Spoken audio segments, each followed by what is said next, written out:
ঢিতাইপুখুৰীৰ বাক্সুত কোচগাঁৱৰ বংশাৱলী সন্মিলন সম্পন্ন এদিনীয়াকৈ অনুষ্ঠিত হয় এই বংশাৱলী সন্মিলন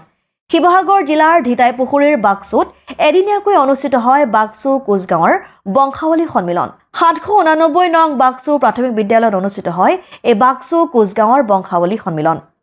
অনুষ্ঠানৰ সৈতে সংগতি ৰাখি বংশাৱলী সন্মিলন বংশাৱলী উন্মোচন সম্বৰ্ধনা অনুষ্ঠান সাংস্কৃতিক অনুষ্ঠানৰ লগতে বিভিন্ন কাৰ্যসূচী অনুষ্ঠিত হয় আমাৰ বংশাৱলীখন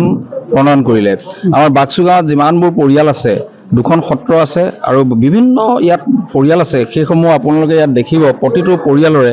হৈ ইয়াত শ্ৰদ্ধাঞ্জলি অৰ্পণ কৰা হৈছে আৰু প্ৰত্যেকটো বংশৰে ইয়াত বংশলতিকাটো তেখেতে লিপিবদ্ধ কৰিছে বহুত কষ্ট কৰিছে তেখেতে আৰু বিশেষকৈ এইটো হোৱাৰ পৰা আমাৰ এটা ডাঙৰ সুবিধা হৈছে